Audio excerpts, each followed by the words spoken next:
When George, a 72-year-old retired school principal, came to see me, he leaned in close and whispered, "Dr. Easton, I think something's wrong with me. I just don't feel things the way I used to." He wasn't talking about emotions. He meant touch, warmth, even intimacy. His hands felt dull, his feet were often numb, and the sensations that once brought him comfort, the softness of his wife's hand, the warmth of a shower, felt faint, muted. He smiled gently and said, "It's like my body's gone quiet." I remember sitting across from him, nodding. "George," I said, "you're not alone. What you're describing is one of the most common and least talked about changes that come with age. Changes in nerve health and sensation." Hello, I'm Dr. Nolan Easton, and today we're going to talk about something most men and women over 70 quietly wonder about, but rarely bring up. Why our sense of touch, temperature, even pleasure seems to fade as we age. The good news? There's far more you can do about it than you might think. Now, think of your nerves as the electrical wiring of your body. When we're young, those wires are coated in a smooth, protective layer that keeps signals strong and fast. Over time, that insulation can thin, and the nerves themselves can become less efficient. Messages from your skin to your brain take a little longer, and sometimes they never quite get there with the same strength. You might notice it first when you step into a warm bath and it doesn't feel quite as hot, or when you hold a loved one's hand and it feels less distinct. For some men, it shows up as reduced sensitivity in intimate areas, leading to frustration or confusion. It's easy to think it's just part of getting old, but that's not the full story. What's really happening is that our nerve endings need support, just like our muscles and our joints. Poor circulation, certain medications, long-standing diabetes, even years of sitting more than we used to, all can quietly reduce the oxygen and nutrients our nerves depend on. Without that nourishment, signals weaken. But here's the hopeful part. The nervous system has remarkable resilience. With the right care, you can often wake those signals back up again. I'll never forget George's reaction when I explained this. His eyes widened. He said, "You mean there's something I can do about this?" Absolutely. Through small, consistent steps, gentle movement, improving blood flow, staying hydrated, and certain nutrients that specifically feed nerve tissue, he could begin to feel again. Now, before we go deeper, I want to pause for a second and talk to you, the person watching. If this topic resonates, if you've noticed that touch, temperature, or sensitivity feels different than it once did, go ahead and tap that thumbs up button. And leave me a simple yes or no in the comments below. I read those personally, and your answers help me understand what the Life After 70 community needs most from me. And if you haven't already, make sure to subscribe and hit that little bell icon so you never miss an episode designed to help you feel more alive, more in touch, literally and emotionally, as you age. Now back to George. Over the weeks that followed, we focused on his circulation first. Simple leg stretches before bed, a 5-minute morning walk, and gentle massage using warm oil. Nothing fancy, nothing strenuous. Within a month, he noticed something surprising. When his wife brushed his arm, he felt it again. He said, "It's faint, but it's there." That small moment brought tears to his eyes. This right here is what I want every person over 70 to understand. Aging may change your body, but it doesn't mean you're powerless. You can improve your connection to your own body again. Sensation isn't just about nerves, it's about life itself. It's how we experience the world, how we stay grounded, and how we connect with others. When George realized this, his entire approach to aging shifted. Instead of focusing on what was lost, he began to nurture what could still grow. He started taking short walks with his grandchildren, using textured balls to stimulate his hands, even playing the piano again, something he hadn't done in years. Every one of those small acts sent a message to his nervous system: wake up, you're still needed. And that's exactly what started to happen. The truth is, our nerves don't die easily. They go quiet when they're neglected, but they can often be coaxed back to life. It takes time, patience, and understanding, but it's never too late.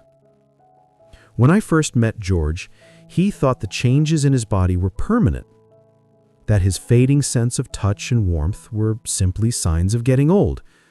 But what surprised him most was learning that the body wants to communicate. It's the pathways that sometimes get clogged or quiet with time. And those pathways, our nerves, can often be nourished back into activity. Now, if you're in your 70s or beyond, you might have noticed something similar. Maybe your fingertips don't sense texture the way they once did. Maybe walking barefoot feels odd, like you're stepping on cushions instead of solid ground. Or perhaps you've noticed that intimacy doesn't feel quite the same. These subtle changes can leave many people wondering, is it me? Or is this just age?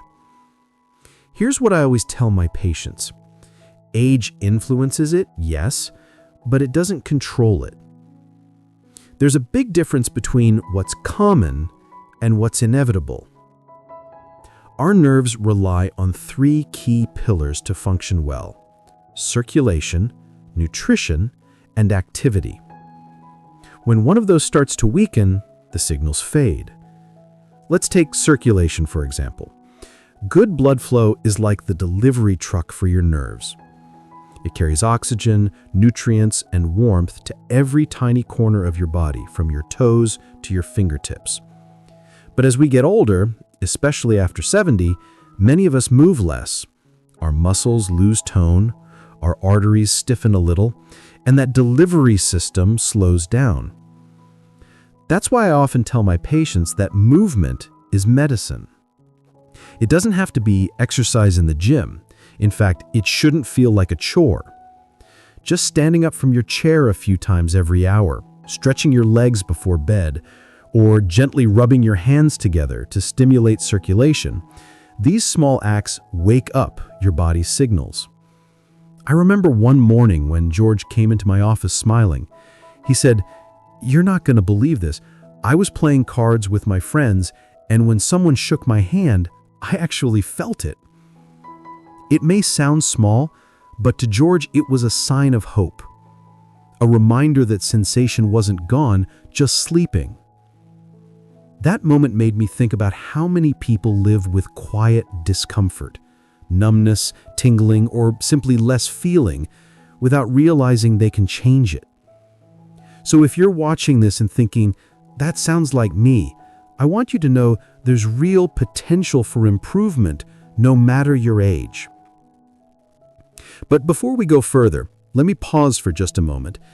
If you find this message helpful, if you've ever wondered why your body feels different now than it did years ago, please tap the like button and subscribe.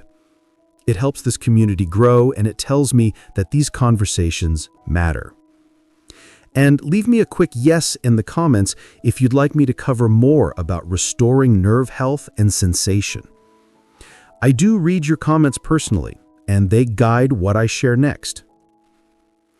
Now, let's talk about nutrition, because nerves are hungry little things.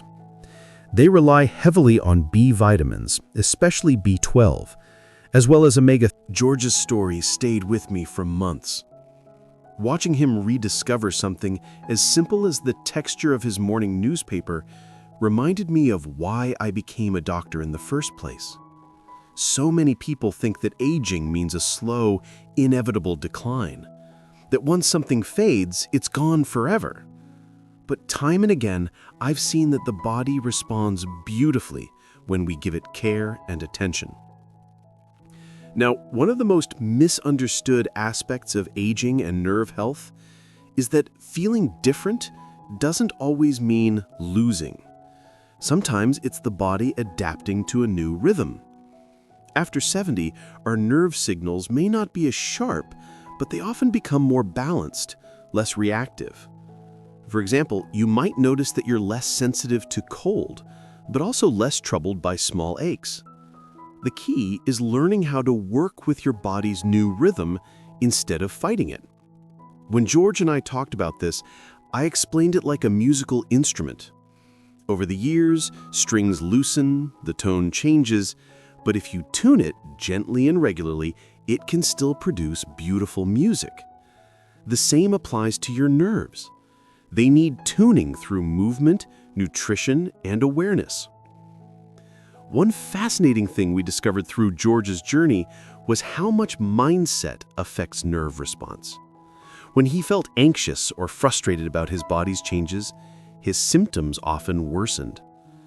But when he approached his body with curiosity, with gratitude instead of fear, his sensitivity improved. Science supports this too. Stress releases hormones that constrict blood vessels and interfere with nerve signaling.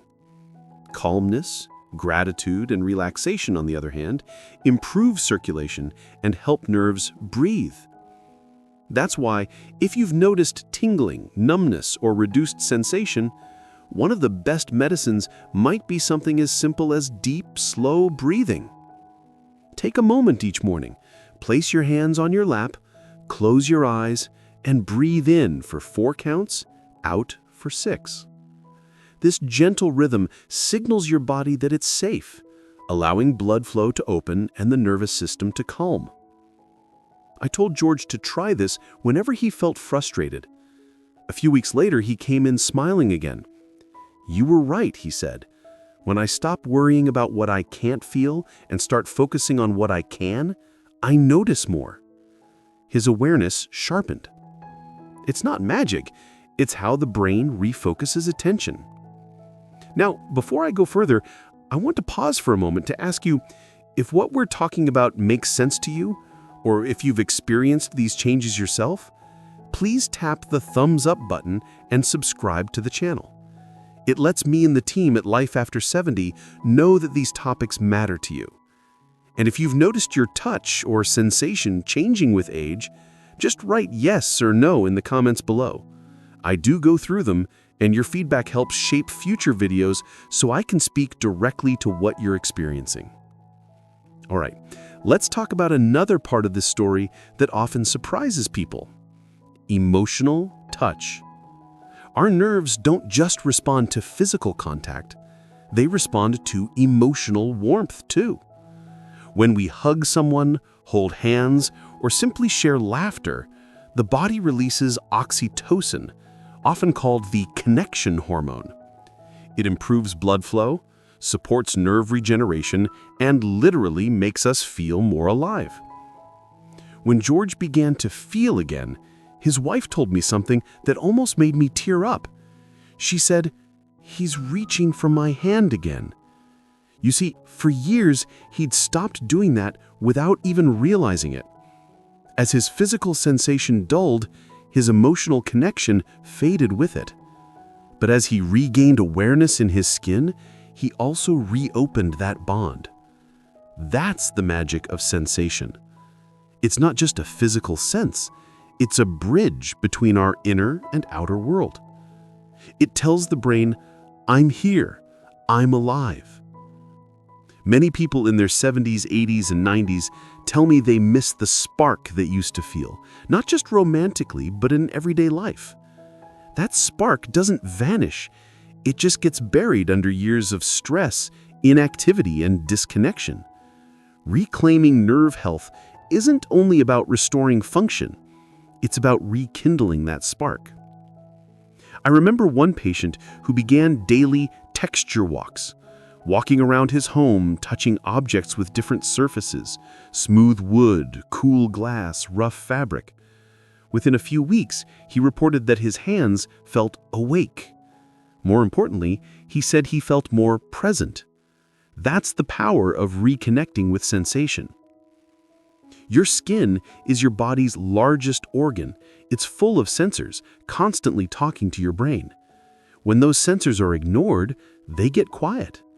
But when you engage them through gentle movement, temperature contrast, like warm showers followed by cool air, or simple touch, they light up again. And when they light up, something else happens too. Your confidence grows. Because feeling isn't just physical, it's deeply tied to how we see ourselves. George once told me, when I stopped feeling, I stopped believing I was capable. But when he began noticing sensations again, even small ones, it was as if a part of his identity came back. A few months after our final session, George came back to visit me. He wasn't there for a checkup. He came just to say thank you. I still remember how he walked in that day.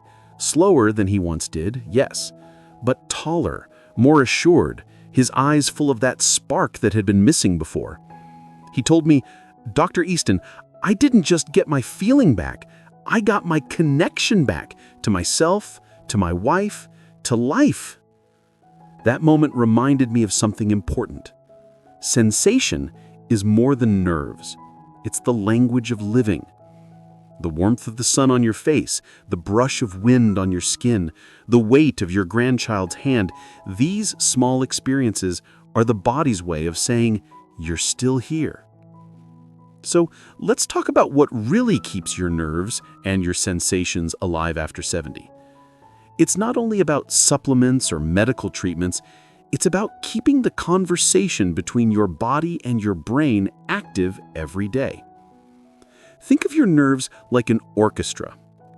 They need movement, nutrition, emotion, and purpose to play in harmony. When one of those sections goes quiet, the music dulls. But when you move, touch, and stay curious, when you notice, that music starts playing again. One of the simplest yet most powerful things you can do is stay engaged with your body. When you stretch in the morning, feel your muscles move. When you shower, notice the warmth of the water. When you eat, really taste your food, the salt, the spice, the texture. These small acts keep the sensory map of your brain active. That's what George learned. He used to rush through his days without really feeling them. But once he started paying attention to the floor under his feet, the feel of his bed sheets, even the sound of birds outside, his brain began rewiring itself. Within a few months, his sensation improved, not only in his hands and feet, but in his sense of presence. "It's like life turned the volume back up," he said. Now, you might be thinking, is it really that simple? In many cases, yes. The body listens to what we do most often. If we ignore it, it grows quiet. But if we nourish it through movement, touch, and gratitude, it responds. Even at 80 or 90, your nerves can still adapt, still strengthen, still reconnect. Here's something I often remind my patients. Every time you take a walk, gently stretch, or simply close your eyes and feel the breeze, you're sending your nervous system a message. Stay awake, stay alive. That message matters more than you realize. Now, before I go further, I'd love to hear from you. Have you noticed changes in your sense of touch, warmth, or sensitivity as you've gotten older? If this message resonates, please take a moment to tap that like button, subscribe to the channel, and leave a yes or no in the comments below.